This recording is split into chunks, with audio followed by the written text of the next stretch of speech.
And people say, yes, what's the difference? You know, the Bible's just another book. No, first off, that's wrong. The Bible's not a book. The Bible's 66 books. 40 different people wrote it. Over 1,500 years. There's never been a book like that in history. Ever. Does that make it the Word of God? No. It just means it's worth considering. Because there's never been a book like this. Gives you some reason to consider it over the others. Well, how about history? For hundreds of years, archaeology has used the Old Testament and New to find buildings, to find people, to find civilizations, to find kings that didn't exist or they didn't think they did. And suddenly the Bible said they're there and they dug it up and there it was. Does that make it the Word of God? No. It means it's historically accurate. Real people really existed and really wrote down what they saw. It's worth considering. And then they said, we're going to have God show up. And lots of people said that. Lots of religions say it. Don't worry, we'll prove it as a rational God would do. I will do prophecies. I will show that I'm not trapped in linear time, that I can see beyond where you are. I will give prophecies to tell you what the guy, when I show up, when God appears on earth to reveal himself, I'll show you what he's going to look like. Over 300 prophecies. And then a man showed up one day named Jesus. And he said, I'm that guy. And he fulfilled all 300 prophecies. That's impossible.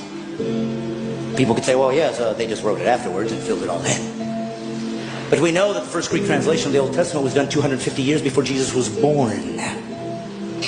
So how could they possibly know that he'd be born in Bethlehem? How could they possibly know he was going to be crucified when crucifixions didn't even exist as a capital punishment yet? How could they know that he'd be betrayed for 30 pieces of silver 250 years before there was a Jesus?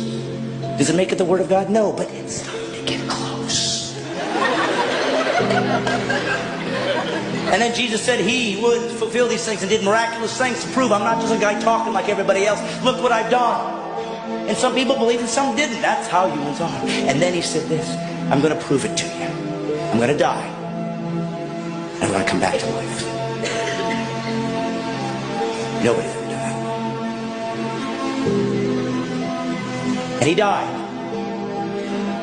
And all those who were with him 3 years ran in fear, as would all of us.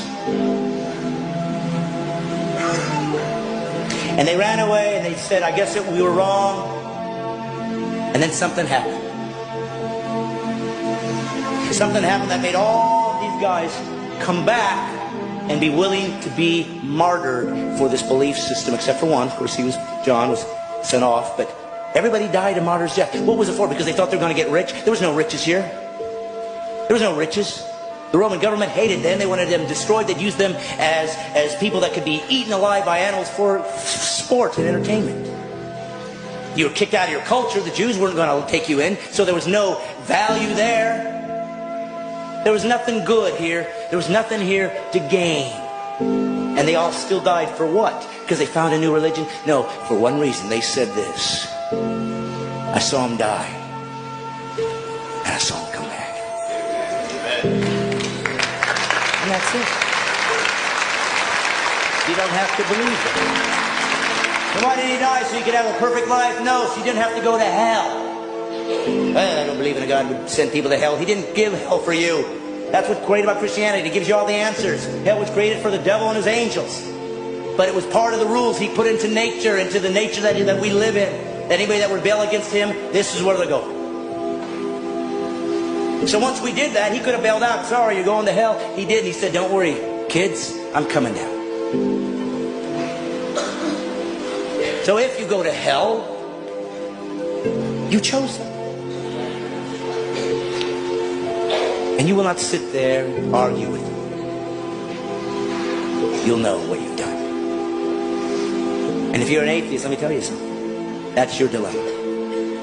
If we all die and there is no God, it's just eternal unconsciousness, you'll never know.